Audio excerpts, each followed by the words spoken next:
ici Jean Sinat du studio Photomode à Québec. Aujourd'hui, je vous présente une capsule sur un nouveau produit Godox, soit le flash portatif et de studio AD400 Pro.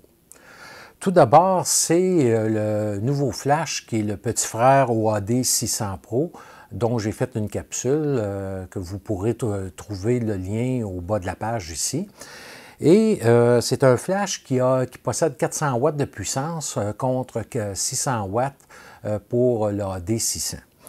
Le flash comme tel, moi, qu'est-ce qui m'intéressait dans le système Godox, c'est qu'il nous permet d'aller à des vitesses de synchronisation au-delà d'un 250e de seconde, comme les flashs de studio standard.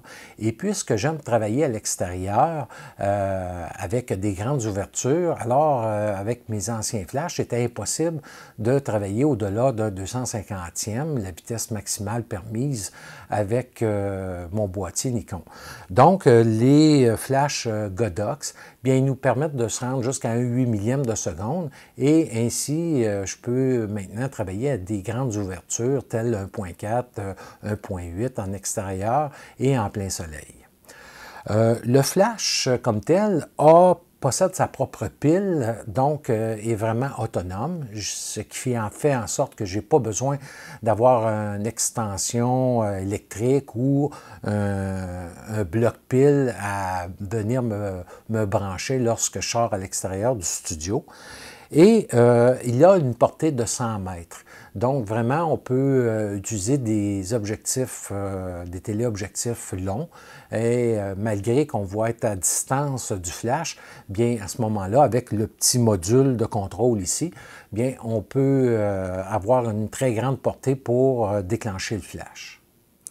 En ce qui concerne la fiche technique et les spécifications, bien, je vous mets à l'écran tout en détail les spécifications complètes, c'est-à-dire entre autres que le flash a un nombre guide de 72 mètres à 100 ISO. On va retrouver également 9 niveaux de puissance ajustable ou 9 stops qui va partir de 1 258e de sa puissance à 1 pour 1 ou à pleine puissance si on veut. Et également, l'autre chose qui est vraiment importante, c'est qu'on a le mode couleur à l'intérieur qui nous permet, peu importe la puissance à laquelle on va travailler, de toujours avoir une couleur stable dans le rendu de nos photos. Donc, il y a certaines marques de flash, lorsqu'on baisse la puissance, par exemple, si je passe de 100% de la puissance à 50%, bien, à ce moment-là, je peux me retrouver avec des différences de la température de couleur. Et par exemple, si je balance à pleine puissance à 5500 degrés Kelvin, bien, je peux me retrouver facilement à 5000 degrés Kelvin, à une demi de la puissance et ainsi de suite. Lui, il va conserver sa température de couleur avec un écart selon la compagnie de 75 degrés Kelvin. Et moi, je l'ai essayé dans plusieurs situations à très faible puissance, à pleine puissance, et j'ai aucune variation de couleur notable là, que j'ai vue sur les photos.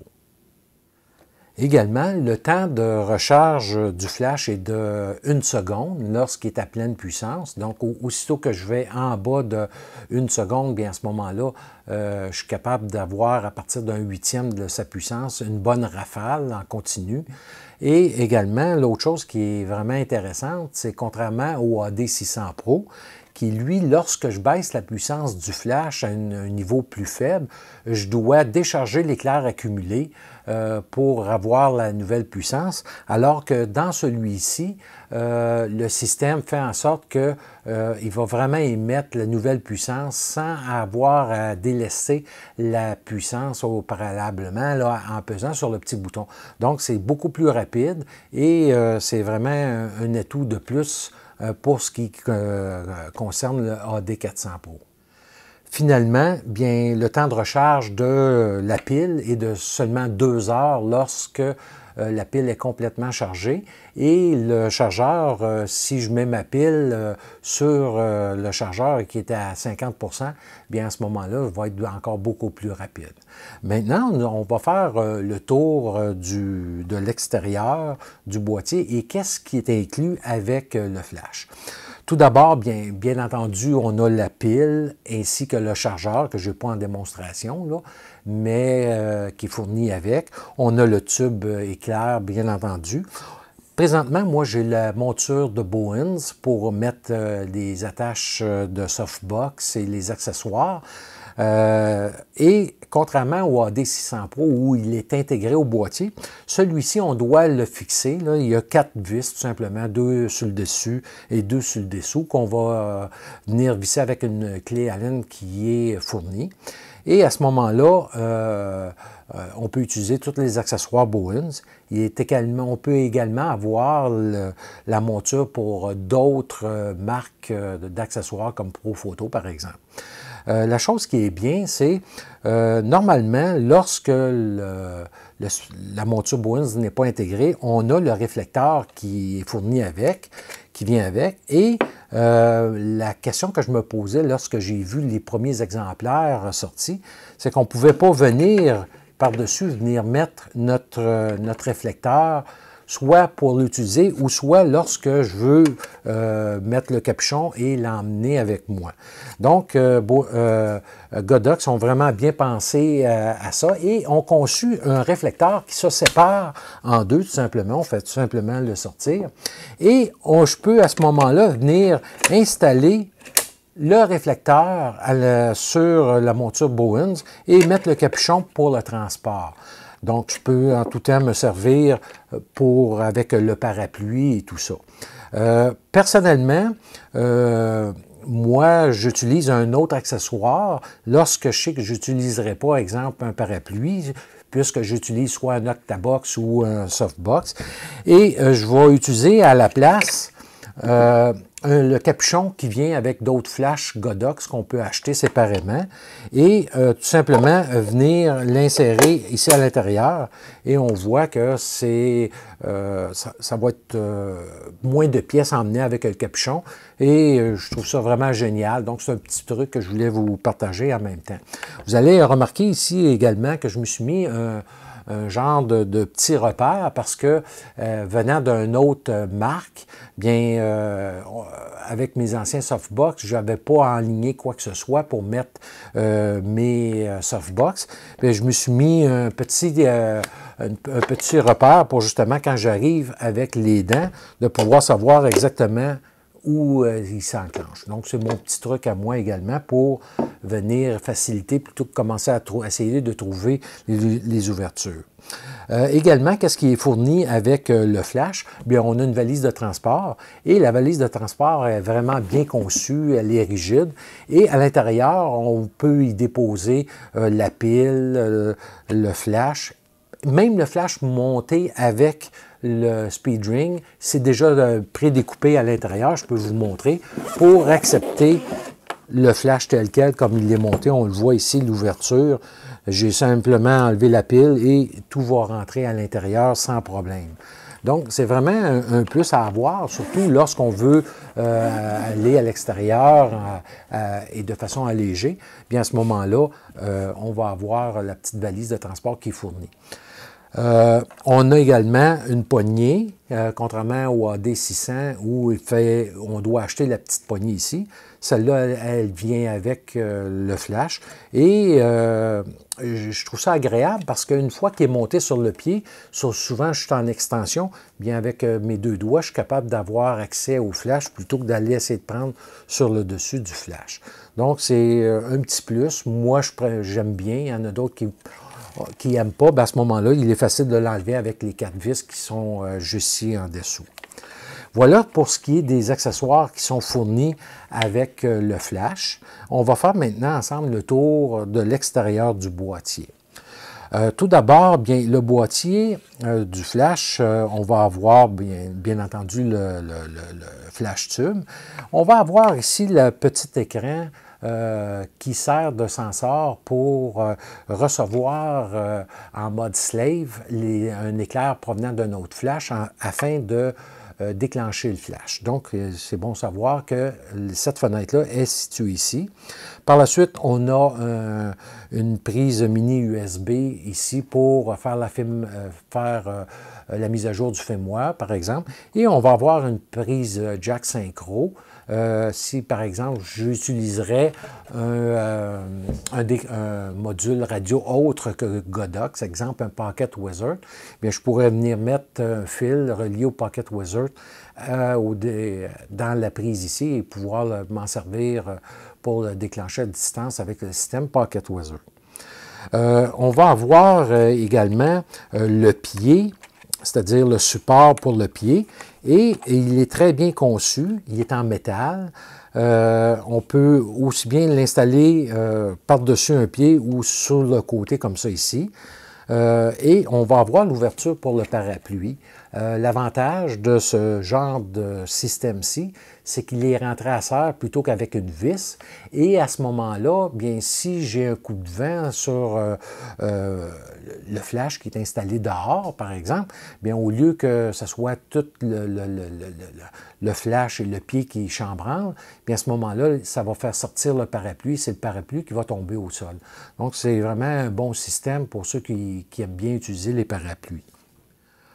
Le flash possède également un Modeling Light LED de 30 watts, donc très puissant.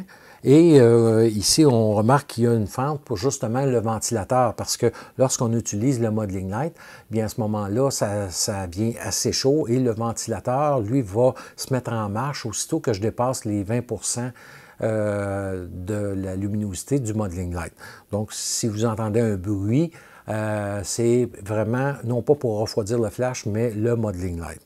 Ensuite de ça, il faut dire aussi que la pile qui vient avec le flash est bon pour 380 éclairs à pleine puissance.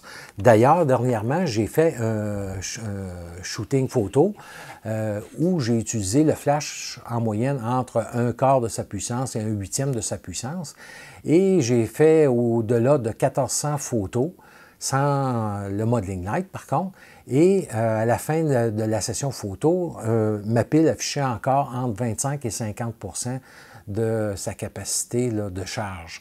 Donc, c'est vraiment une belle autonomie que la pile nous apporte. Et on peut acheter une deuxième pile, par exemple, si on veut en avoir une comme deuxième pile. Et aussi, il va y avoir bientôt de disponible le bloc de courant, c'est-à-dire je peux enlever la pile tout simplement et le bouton, il se trouve en dessous ici pour enlever la pile. Et je peux venir mettre le bloc courant et à ce moment-là, me brancher dans une prise murale électrique conventionnelle. Donc, c'est des accessoires qu'on peut avoir pour les gens qui désirent ne pas investir dans une deuxième pile. Bien, à ce moment-là, c'est bon de savoir que cet accessoire-là sera bientôt disponible. Maintenant, je vais vous démontrer la différence entre le AD600 Pro et le AD400 Pro côte à côte pour voir un petit peu la différence entre les deux flashs. Donc, voici côte à côte l'AD400 Pro ici et le AD600 Pro. Donc, on voit quand même qu'il y a une bonne différence au point de vue du poids également. Le AD400 Pro est beaucoup plus petit et quand même seulement à peine un stop moins puissant que son grand frère, mais qui est quand même plus portable, plus léger. Donc vraiment, surtout lorsque j'ai un assistant, bien à ce moment-là, au bout d'une perche, c'est beaucoup plus maniable que le AD600 Pro. Par contre, au point de vue puissance, bien, si j'ai vraiment besoin de puissance, le AD600 Pro, bien, à ce moment-là, sera mon flash de prédilection. Mais comme on voit, les caractéristiques se ressemblent. Les deux vont avoir les mêmes fonctionnalités. Ici, la seule chose que j'ai pas, c'est la petite poignée qu'on peut acheter séparément. Et donc, je vais me faire venir également parce que je trouve ça vraiment un plus que j'ai découvert avec le AD400 que je n'avais pas sur le AD600 Pro. Et le reste est complètement identique. Les supports, c'est la même chose, un petit peu plus petit tout simplement au point de vue du AD400 Pro. Et également, on peut voir la différence au point de vue des réflecteurs. On voit un peu la dimension quand même que ça représente. Donc, c'est un fait à noter, on peut aussi mettre le réflecteur sur le réflecteur du AD600 Pro. On peut l'installer sur le AD400 Pro. parce que j'ai la monture Bowens qui est sur le dessus, tout simplement. Donc, c'est bon à savoir ce petit truc-là que je pourrais changer. Donc, comme on peut voir, c'est une bonne différence entre les deux. Et les deux sont complètement compatibles avec le module X-Pro-N. Et c'est vraiment un bon système, peu importe quel modèle qu'on choisit. Sur l'AD600 Pro, bien, j'ai déjà une capsule dédiée à ce flash-lit que vous pouvez aller voir là, dans mon canal YouTube. On va maintenant passer en détail avec les revues, la revue de tous les boutons explicatifs et également avec le module X-Pro-N. Voyons maintenant les boutons de contrôle qu'on retrouve sur le flash. On va avoir ici tout d'abord le bouton de mise en marche. Contrairement au AD600 Pro qui est en dessous, celui-ci se trouve ici et on a tout simplement à l'enfoncer et à tourner la molette principale pour venir verrouiller l'ouverture du flash. Par la suite, on va avoir le bouton ici qui est pour le test éclair.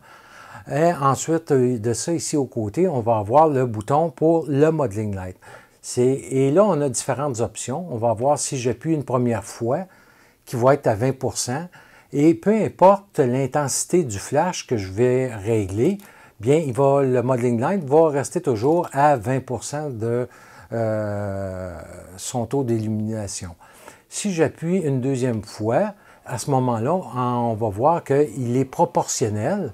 Et là, on peut entendre le ventilateur démarrer pour venir vraiment refroidir le modeling light, la lampe LED. Et à ce moment-là, on va voir que le modeling light va suivre l'intensité du flash, tout simplement. Et j'ai tout simplement repesé une autre fois dessus si je veux le fermer pour justement économiser le niveau de la charge de la pile. Par la suite, on va avoir ici le bouton H qui est le bouton pour venir mettre le mode en haute synchronisation. Et il est à noter que pour la haute synchronisation, il faut programmer notre boîtier en conséquence. Et je vous mets à l'écran dans le Nikon D850, D810, D500, la façon d'aller programmer le menu pour avoir accès aux hautes synchronisations. Donc, ce bouton ici sert à enclencher tout simplement la haute synchronisation ou le désenclencher. Par la suite, on va avoir le bouton menu.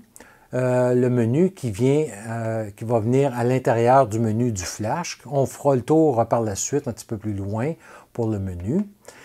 On va avoir ensuite de ça le bouton mode et c'est ici que je vais venir choisir le mode dans lequel je vais travailler avec le flash. Donc présentement, je vois que je suis en mode manuel. Donc tout simplement, je viens changer la puissance du flash ici. Par la suite, le deuxième mode que j'ai, c'est le mode multi. C'est le mode où on veut avoir plusieurs éclairs dans une même photo. Exemple, un danseur, une danseuse qui effectue des mouvements rapides. Mais à ce moment-là, ça va être dans ce menu ici que je vais venir indiquer le nombre d'éclairs que je veux donner au nombre de Hertz dans un temps donné. L'autre mode que j'ai, c'est le mode TTL. Le mode TTL, bien, je suis complètement en automatique avec l'appareil photo. C'est-à-dire que c'est la cellule de l'appareil photo qui va déterminer l'exposition. Et si je repèse une autre fois, bien, je retombe en mode manuel. Il est à noter qu'en mode manuel, on peut voir le temps que l'éclair va durer. Donc, ça peut être une caractéristique qui peut être agréable à avoir. Donc, comme ici, on voit que la durée de l'éclair change avec la puissance que je donne au flash. Par la suite, on a le bouton ici pour choisir le mode radio. Donc, lorsque j'utilise un module X-Pro-N, par exemple, c'est avec ici que je vais venir enclencher la communication avec le module de déclenchement. Par la suite, on a le bouton groupe.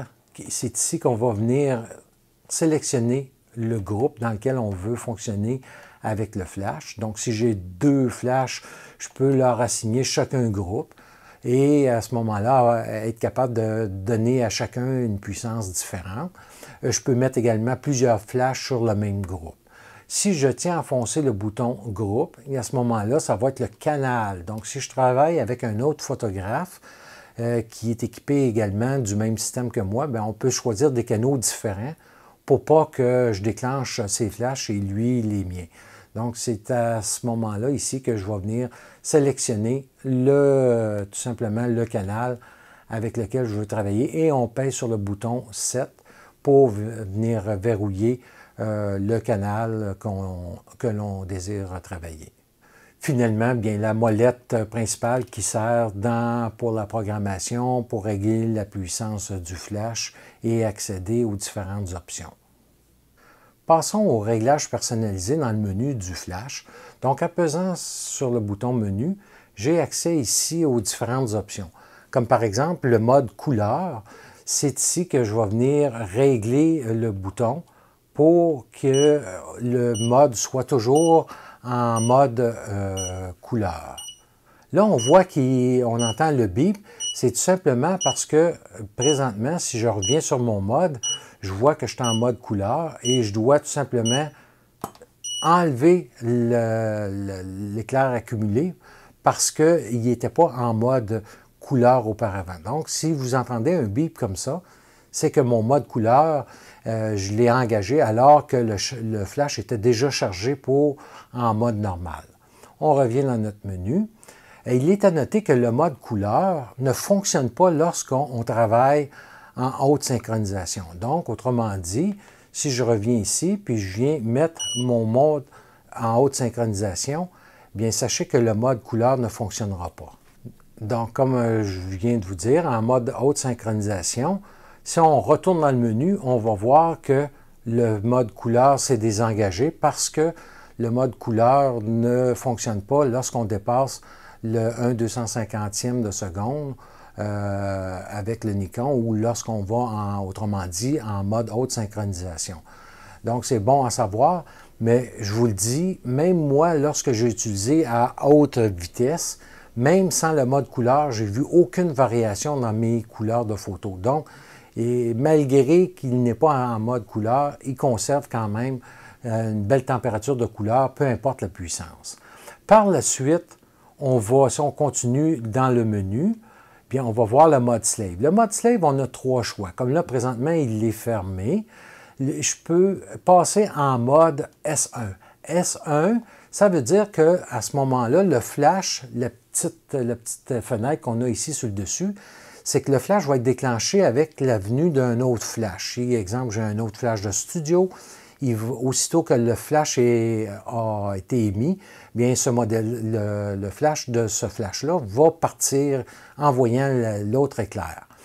Par contre, en mode S2, c'est la même chose que le mode S1, c'est-à-dire toujours en mode esclave. Par contre, lorsqu'on utilise un flash TTL de marque, comme exemple le Nikon SB910, bien, avant l'éclair principal, on a un pré-éclair et à ce moment-là, le flash se serait déclenché avec le premier pré-éclair du mode TTL du SB910. Alors que lorsqu'on sélectionne le S2, il ne tiendra pas compte du pré-éclair et va se déclencher tout simplement à l'éclair principal. Par la suite, j'ai Modeling Light, dans lequel j'ai deux options. Soit que je vais voir que le Modeling Light va demeurer allumé tant et aussi longtemps que le flash est en utilisation, ou en intermittence, qui lui, qu'est-ce qu'il va venir me faire? C'est que le Modeling Light va s'éteindre lorsque le flash s'est déchargé et va se rallumer pour m'indiquer que le flash est complètement rechargé et ça me donne ainsi un repère visuel lorsque mes flashs sont éloignés. Par la suite, on va voir le mode Standby. Ça le dit tout simplement, c'est dans lequel on veut assigner que le flash tombe en mode dormance. Donc, je peux soit le mettre à off, le mettre à 30 minutes ou parcourir jusqu'à 2 heures et on revient à ce moment-là à off. Par la suite, on va avoir Light. Light, c'est tout simplement pour l'écran ici. Si je veux avoir mon écran qui soit constamment allumé, ou je veux le fermer, ou qui s'éteint après 15 secondes. Par la suite, on va avoir le mode Delay. Le mode Delay, c'est pour un fonctionnement manuel ou en multi qui permet au flash de se déclencher jusqu'à 30 secondes après le déclenchement principal. Donc, c'est exemple, je ferai une longue exposition, puis je suis dans l'obscurité totale, bien je pourrais dire qu'après, on peut le voir ici, si je viens, je peux venir régler jusqu'à combien, là je suis en fraction de seconde, et après ça monter jusqu'à 2 secondes, 4 secondes, et ainsi de suite. Par exemple, ici, mon flash se déclencherait 3 secondes après que j'ai pris la photo. Donc, l'éclair s'émet après 3 secondes. Par la suite, on a les deux autres modes, soit Unit et Alt, qui fonctionnent ensemble. Ces modes-là, c'est des réglages qui fonctionnent pour sélectionner un nombre de flashs déterminé, puis qui doivent se déclencher ensemble ou dans un délai. C'est dans le but d'avoir travaillé avec des masques une fois rendu sur Photoshop. Moi, j'utilise vraiment pas cette fonction-là, je l'ai peu explorée. Par la suite, si on continue, on va avoir l'écran LCD. C'est tout simplement si on veut avoir plus de contraste ou moins de contraste à l'écran. ID, si par exemple, je voudrais donner un autre canal que ceux qui sont disponibles, bien c'est ici que je pourrais venir assigner à l'intérieur un autre canal propre au flash. Et il faut faire attention, il faut que j'aille aussi dans le module pour venir lui indiquer la même chose. Le beep, c'est justement lorsque le flash est émis. Si on prend la photo, on entend le beep, bien je peux le débrayer. Si je suis dans un petit local, bien à ce moment-là, mon flash va être complètement là, silencieux, il ne me le dira pas. Alors que si je le règle à on à nouveau, bien à ce moment-là, le beep m'indique que le flash est déjà prêt. Et finalement, Reset pour remettre aux paramètres d'origine le flash. Donc voilà pour les principales fonctions avec les boutons du flash. On va passer maintenant avec le module X-Pro-N monté sur le D850. Donc faisons le tour du module X-Pro-N avec le flash Godox ensemble. Vous allez voir tout d'abord ici les boutons sur le côté, c'est pour avoir accès à chacun des groupes. Donc on peut venir sélectionner le groupe sur lequel on veut travailler tout simplement.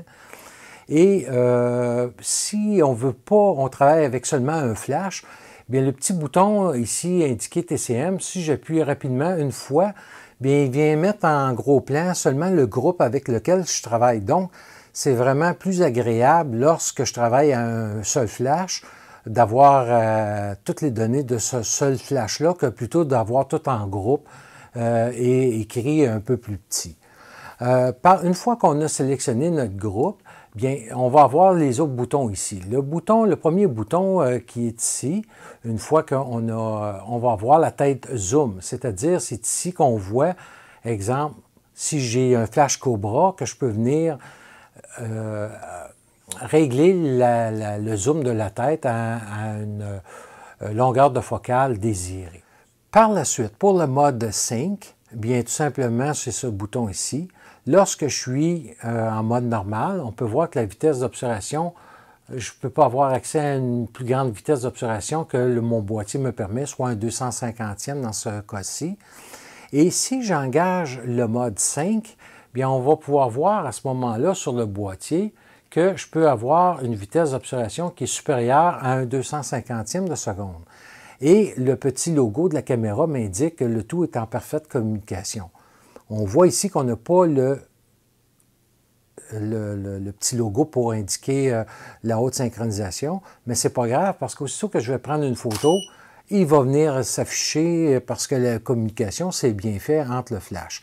Donc, je peux varier les vitesses d'obturation tout simplement en tout temps avec ma molette sur ma caméra. Et si je désengage le bouton Sync, bien, on va voir que l'appareil photo revient automatiquement à 250 de seconde. Je prends une photo et on voit le petit logo haute synchronisation sur le flash qui disparaît également. Le bouton All, ça le dit, c'est tout simplement pour venir sélectionner tous les canaux qui sont engagés. Donc, à ce moment-là, je peux venir jouer sur l'intensité lumineuse de tous les flashs en même temps, en les sélectionnant tous en même temps avec le bouton All. Par la suite, on va avoir le bouton Modeling Light qui le dit, c'est pour venir allumer mon Modeling Light. Donc, lorsque je travaille à l'extérieur, je n'ai pas besoin du Modeling Light, je peux l'éteindre par ici. Et si je me retrouve, exemple, au coucher du soleil et que là, j'ai besoin de lumière, bien,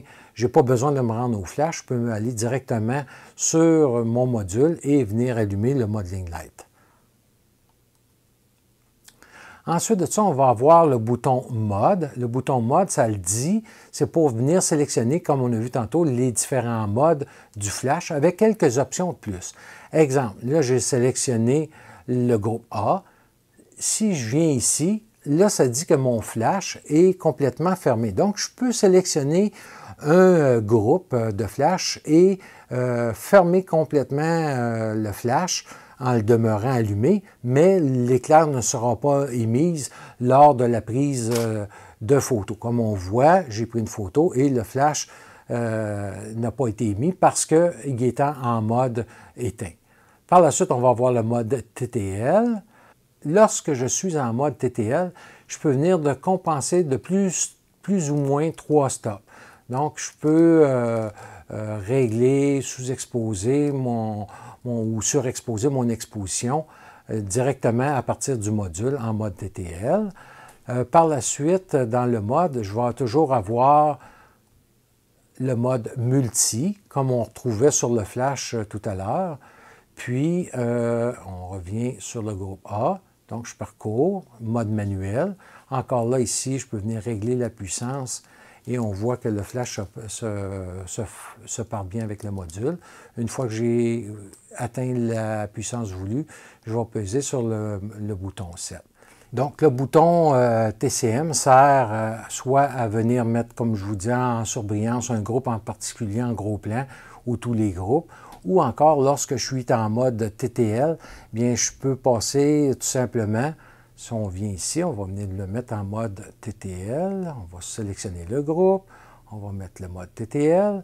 Et lorsque j'ai fait le mode TTL, le flash a été émis, bien, avec le bouton TCM, en le gardant enfoncé, je peux basculer du TTL au mode manuel en conservant les paramètres pour chaque flash que le mode TTL a attitré à chacun des flashs. Donc, c'est vraiment une belle option qui est intéressante lorsqu'on a fait notre balance de lumière et que par la suite, on ne veut plus avoir de variation à cause du TTL. Bien, on peut passer en mode manuel tout en conservant les réglages du TTL.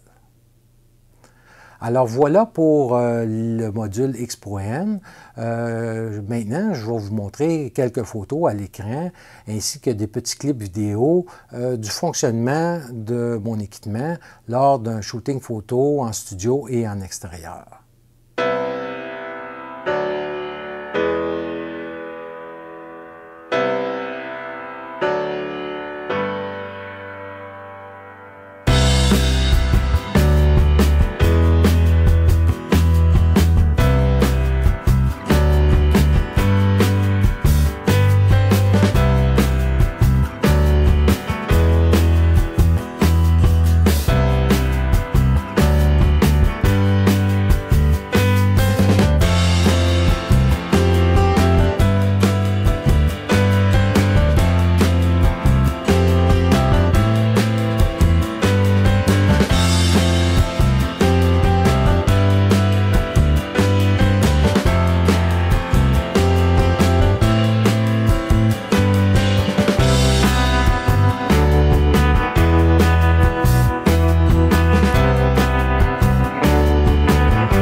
voilà pour le AD400 Pro. Pour moi, ce flash représente le meilleur rapport qualité-prix au point de vue de la portabilité du flash, donc plus petit que le AD600, plus léger également. Une autonomie de la pile qui est un peu supérieure au AD600 Pro. Et pour moi, c'est vraiment un flash passe-partout et combiné avec le AD200 en extérieur, bien c'est très malléable, facile à emporter. Je vous mets à l'écran une photo du AD400 Pro lorsque je l'insère dans mon sac. D'ailleurs, c'est un sac Think Tank et vous voyez comme ça ne prend pas de place à l'intérieur. Je peux même mettre le AD200 accompagné du AD400 Pro et ça me fait deux bons flashs qui sont vraiment portatifs et qui représentent une belle puissance dehors et assez puissant pour contrer le soleil. Je vous dirais que pour vraiment le prix, pour moi, ça représente un investissement sûr. Une personne qui aime travailler autant en studio qu'à l'extérieur, bien, c'est un flash que je considère étant le meilleur rapport qualité-prix. Et pour le prix d'un AD600 Pro, bien, vous pouvez vous procurer un AD400 et un AD200. Donc, vous vous retrouvez avec deux flashs et à ce moment-là, un petit peu plus de possibilités. Si vous êtes au Canada, bien vous pouvez vous procurer le AD400 Pro chez Illuminati. Je vous mets l'adresse Internet de la boutique qui est située en Alberta. Et eux offrent le transport gratuit, là, je crois que c'est après 600 $ ou d'achat. Donc, le transport est inclus dans leur prix. Également, je voudrais vous faire profiter d'un rabais que vous pouvez obtenir lorsque vous allez sur le site Illuminati. Lorsque vous avez complété vos achats, bien rendu dans le panier, vous avez une section où vous pouvez appliquer un coupon. Vous avez seulement à y inscrire, comme je vous indique à l'écran, le mot photomode et à ce moment-là, vous obtiendrez 5 % de rabais sur le total de votre commande. Cela inclut les accessoires, les flashs et tout ce que vous pouvez trouver sur le site Illuminati. Donc, une autre façon de pouvoir économiser sur vos achats de Godox.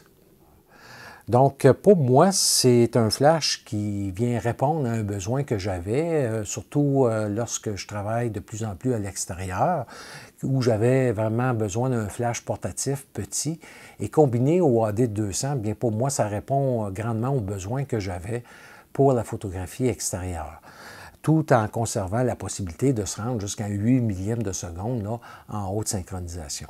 Donc voilà pour le AD400 Pro. Si vous avez des questions, vous pouvez les laisser ici au bas de la page ou encore en m'écrivant sur ma page Facebook. Alors d'ici la prochaine capsule, je vous remercie beaucoup et surtout bonne photo.